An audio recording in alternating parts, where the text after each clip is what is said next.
Hello students. Our today's topic starts here. Subset.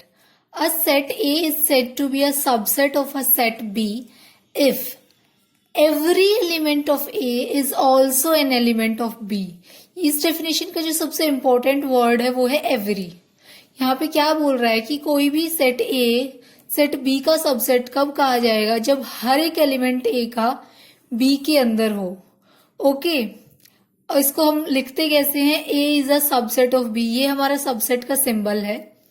If whenever A belongs to A then A belongs to B.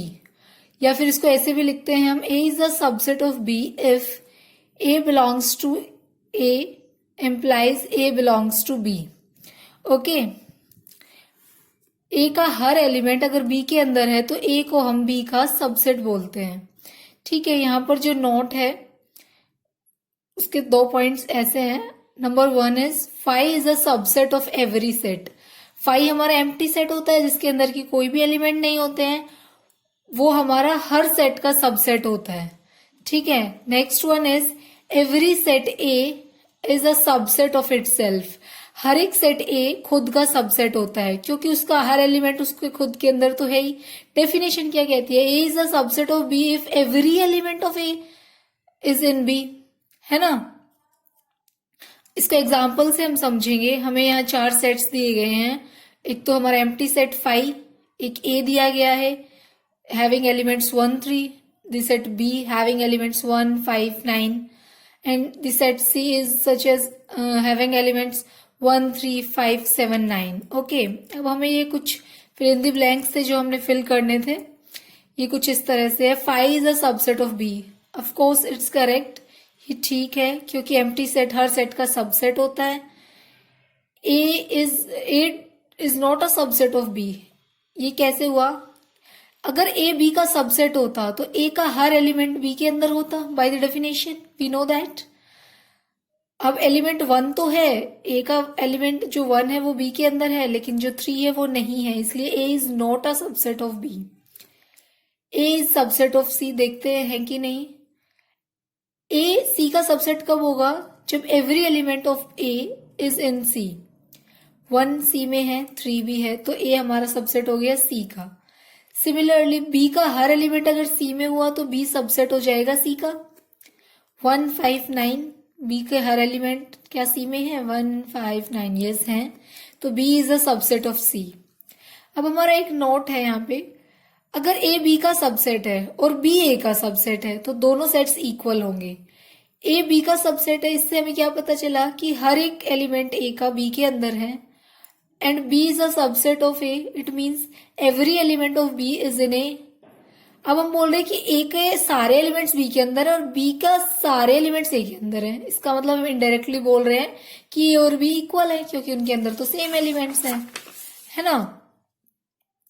Subsets of set of real numbers. Set of real numbers के subsets हम यहाँ discuss करने वाले हैं. ये हमारी real line है जिसपे कि हम ये 1 2 3 4 ये नेचुरल नंबर्स हैं. अगर उसमें 0 इंक्लूड कर लिया जाए तो होल नंबर है, अगर नेगेटिव भी इंक्लूड कर ले तो इंटीजर्स हैं, और हर नंबर को इंक्लूड कर लिया जाए रियल लाइन के तो वो रियल नंबर्स का सेट आर हो जाता है. We know that. तो नेचुरल नंबर्स का सेट आर का सबसेट है because every natural number is in the set of real numbers.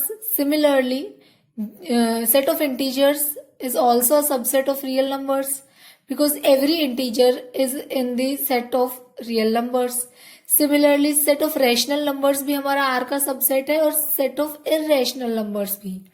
ठीक है, लेकिन नेचुरल नंबर्स का सेट है जो इरेशनल्स का सबसेट नहीं है क्योंकि हर natural number set of irrational numbers में नहीं आता है. इनफैक्ट नेचुरल नंबर्स तो हमारे रैशनल्स में आते हैं, तो वो इरेशनल्स के सबसेट में कैसे हो सकते हैं, है ना.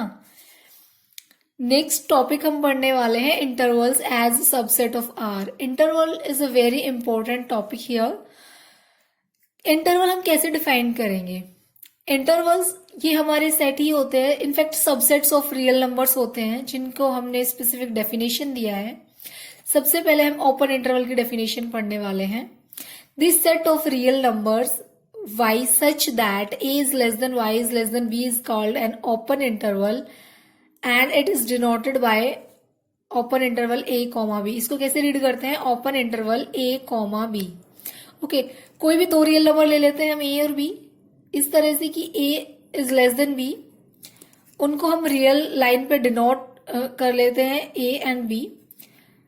हर रियल नंबर जो कि ए और बी के बीच में आता है, उनका जो कलेक्शन का सेट है उसको हमने ओपन इंटरवल ए बी डिफाइन किया है। ओके, डिफाइन किया है। डेफिनेशन को हम चैलेंज नहीं कर सकते, हमने ये डिफाइन किया है। इसको हमने बोला है कि ये ओपन इंटरवल ए बी है। ठीक है, जिसके कि ऐसे नोटेशन होती है, ऐसे लिखा जाता है, इस सेट के अंदर ए और बी इंक्लूड नहीं है, सिर्फ ए और बी के बीच के सभी रियल नंबर्स का कलेक्शन है ओपन इंटरवल ए बी। ओके, अब हम आगे पढ़ने वाले हैं क्लोज्ड इंटरवल। क्लोज्ड इंटरवल क्या होता है?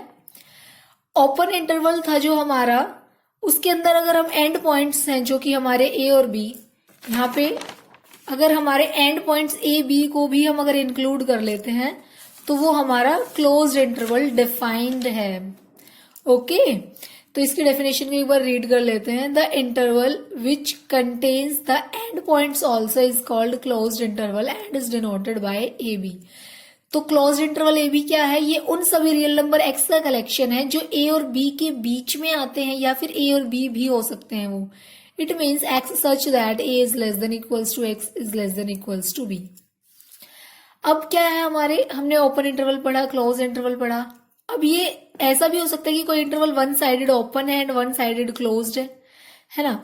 तो यहाँ पे देख लेते हैं, ओपन इंटरवल तो हमने क्या पढ़ा, ये सभी open interval A b is defined as the collection of all real numbers between a and b, जिसको रियल लाइन पे हम ऐसे मेंशन करेंगे, ये रियल लाइन है। यहाँ पे ए और बी इंक्लूड नहीं है इस सेट में, इसलिए हमने उसको इस नोटेशन से दिखा दिया है, एक हम सर्कल बना देंगे। ठीक है, अब क्लोज्ड इंटरवल ए बी क्या है? Collection of all real numbers between a and b and also a and b are included, है ना। लेकिन अगर हम बोले कि क्लोज्ड इंटरवल ए कॉमा बी ओपन इंटरवल, तो उसको हम रियल लाइन पे कैसे डिनोट करेंगे?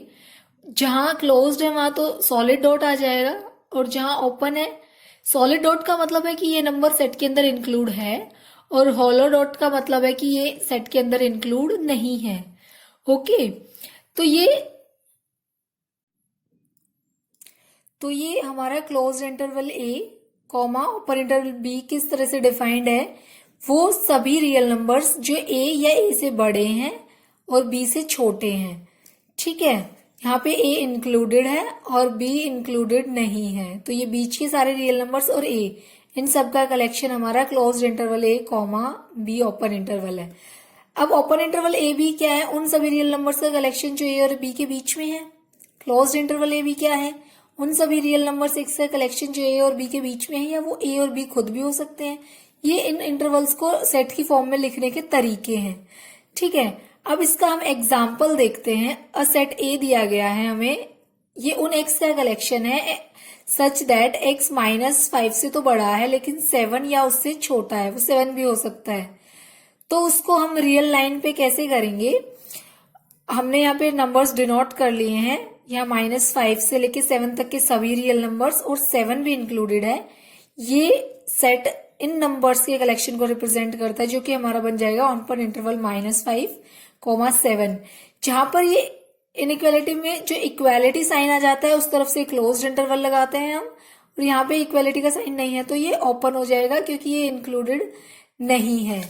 ठीक है, नेक्स्ट हम पढ़ने वाले हैं length of a interval. Length of a interval क्या होती है? किसी भी तरह का इंटरवल है, ओपन इंटरवल ए बी, क्लोज्ड इंटरवल ए B, one sided close, one sided open, one sided open, one sided closed, इन सभी तरह के इंटरवल्स की जो लेंथ है उसको हम कैसे डिफाइन करते हैं?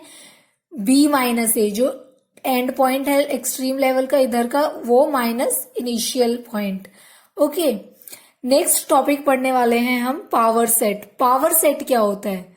The collection of all subsets of A is called the power set of A. जो कोई भी सेट हमें ए गिवन है उसके सभी सबसेट्स का कलेक्शन, सभी पॉसिबल सबसेट्स का कलेक्शन होता है, जो वो पावर सेट ऑफ ए होता है, जिसकी नोटेशन ये होती है पी ए।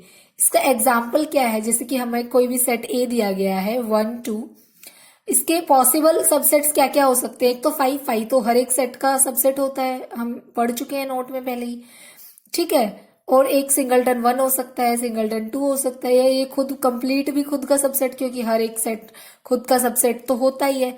तो ये इसके सभी पॉसिबल सबसेट्स हो गए हैं। अब इनको इनको एज एज अ एलिमेंट हम लिख देंगे पावर सेट ऑफ ए के अंदर, ठीक है। ये यहाँ पे एलिमेंट्स का काम कर रहे हैं, ठीक है। नेक्स्ट नोट हम पढ़ने वाले हैं, let a be a set and m be the number of elements. कोई भी ए हमारा सेट है, उसके अंदर एम एलिमेंट्स हैं of the set a, then number of elements in the power set of A is 2 raised to the power m। कोई भी set a है, number of elements of A is equals to m हमें दिया गया है, तो उसके power set में कितने एलिमेंट्स होंगे वो हम बता सकते हैं। उसका फॉर्मूला होता है 2 raised to the power m। Okay, next हम पढ़ने वाले हैं यूनिवर्सल सेट। यूनिवर्सल सेट क्या होता है, which contains properly all given sets, जो सभी गिवन सेट्स को पूरी तरह से कंटेन कर लेता है, उसको यूनिवर्सल सेट कहते हैं। हम एक एग्जांपल से समझेंगे, जैसे हमारा जेड सेट ऑफ इंटीजर्स है, क्यू सेट ऑफ रेशनल्स है, R set of real numbers है। तो यहाँ पे सेट ऑफ रियल नंबर्स का जो सेट है वो यूनिवर्सल सेट का काम करेगा जेड और क्यू के लिए, क्योंकि ये दोनों पूरी तरह से इसके अंदर कंटेन होते हैं, ठीक है। अब नेक्स्ट नोट पढ़ने वाले हैं हम, अगर ए बी का सबसेट है लेकिन बी के इक्वल नहीं है, मतलब ए के सभी एलिमेंट्स बी में हैं, लेकिन कम से कम एक एलिमेंट बी के अंदर ऐसा है जो कि ए के अंदर नहीं है, मतलब उससे ज्यादा एलिमेंट्स ये कंटेन कर रहा है, इक्वल नहीं कर रहा, ए के तो सभी ले रहा है ये, ठीक है, और ए बी के इक्वल नहीं है, then in this case a is called as proper subset of b. तो ए को हम बी का प्रॉपर सबसेट बोलते हैं, मतलब ए के सभी एलिमेंट्स बी में है लेकिन बी में कम से कम एक एलिमेंट ज्यादा है उन सभी ए के एलिमेंट्स से, और इस केस में हम बी को सुपर सेट ऑफ ए बोल देते हैं। अब हम कुछ क्वेश्चंस करने वाले हैं। कोई भी सेट हमें ए गिवन है जिसके एलिमेंट्स है 1 2, और ये एक एलिमेंट सेट की फॉर्म में ही गिवन है। एलिमेंट्स तो कुछ भी हो सकते हैं ना सेट की, मैंने बताया था, well defined collection of objects, वो ऑब्जेक्ट्स कुछ भी हो सकते हैं, तो ये सेट ही एक एलिमेंट की फॉर्म में आया हुआ है 3 4 एंड 5। तो अब हमें ट्रू और फॉल्स बताना है। यहाँ जो 3 4 है क्या ए में कंटेन है, नहीं, ये ए का एलिमेंट है। जब भी हम एलिमेंट की बात करते हैं तो हम बिलोंग्स टू का साइन का यूज करते हैं। कोई भी एलिमेंट किसी सेट के अंदर बिलोंग हो सकता है, लेकिन कोई सेट होता है जो वो दूसरे सेट के अंदर कंटेन होता है। ये बात ध्यान रखिएगा, जब हम एलिमेंट की बात करते हैं तो वो सेट के अंदर बिलोंग करता है, तो ये, लेकिन ये तो एलिमेंट है यहाँ, तो यहाँ बिलोंग्स टू का साइन आना चाहिए। इसका मतलब कि ये हम गलत चीज लिख रहे हैं, ये लिखना गलत है, हम इसको ऐसे नहीं लिख सकते। अब लिखा कि हमने 3,4 बिलोंग्स टू ए, यस ये ए का एलिमेंट है, ये ए का एलिमेंट ही तो है।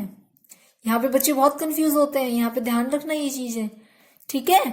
अब ये क्या है, ए के एलिमेंट को लेकर एक सेट बना दिया, क्या वो ए का सबसेट है, यस है, क्योंकि इसके जब हम ऑल पॉसिबल सबसेट्स लिखेंगे उसमें ये भी एक सेट बनेगा, है ना। तो ये स्टेटमेंट हमारी करेक्ट है। 5 ए का सबसेट है, yes 5 is the subset of every set. और ये तो मैंने शुरू में ही बताया था आपको, ये नोटेशन ही गलत होती है, तो हम इसको ऐसे नहीं लिख सकते, ठीक है। अब next 5 belongs to A, 5 belongs to A, ये स्टेटमेंट भी गलत है, क्योंकि 5 तो हमारा एम्प्टी सेट होता है और कोई भी सेट किसी दूसरे सेट में कंटेन कर सकता है, लेकिन वो बिलोंग नहीं कर सकता। नेक्स्ट क्वेश्चन है हमारा, right the all subsets that is power set of this set ए में एलिमेंट्स है 1 2 3। तो इसके पॉसिबल सबसेट्स क्या हो जाएंगे, 5 तो हर एक पावर सेट में आएगा ही, क्योंकि 5 एम्प्टी सेट होता है और empty set is subset of every set. Next possible subsets क्या हो जाएंगे, सिंगलटन 1 सिंगलटन 2 सिंगलटन 3, बाकी पॉसिबिलिटीज आ गई 1 2 1 3 2 3, और एक ये कंप्लीट सेट खुद का सबसेट होगा ही 1 2 3, तो ये पावर सेट आ जाएगा। Similarly write the following as intervals, ये ए है हमारा, ए में ए उन एक्स का कलेक्शन है such that x real number है और -4 और 6 के बीच में है, या वो 6 भी हो सकता है। तो ये वाली साइड इंक्लूडेड नहीं है, इसलिए open interval, this side is included, so close interval, और इसको रियल लाइन पे ऐसे दिखा देंगे। ये सभी रियल नंबर्स आते हैं इस इंटरवल के अंदर या सेट ए के अंदर, जो कि -4 से तो बड़े हैं लेकिन 6 से छोटे या 6 के इक्वल है।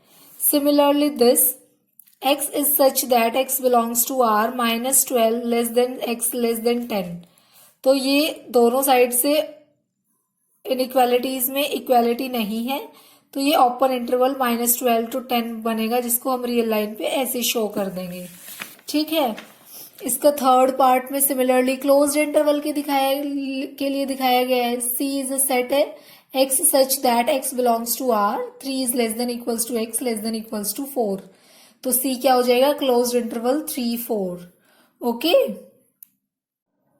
And our last question is question 4, जिसमें हमें 3 सेट दिए गए हैं। A is equals to 1, 3, 5, B is equals to 2, 4, 6 and C is equals to 0, 2, 4, 6, 8।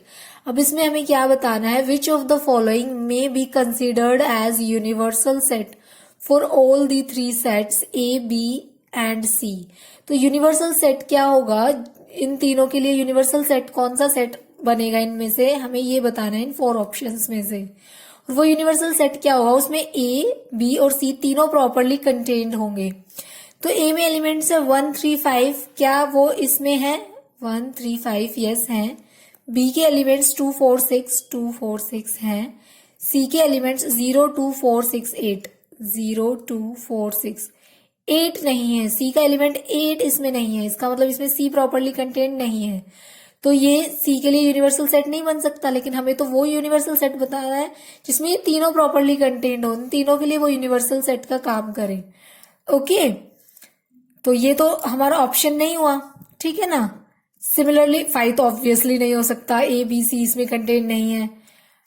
इसमें 1, 3, 5 A के एलिमेंट्स हैं, B 2, 4, 6, 2, 4, 6 है। 0, 2, 4, 6, 8, 0, 2, 4, 6, 8, yes, this is the answer. ये यूनिवर्सल सेट है A, B और C के लिए।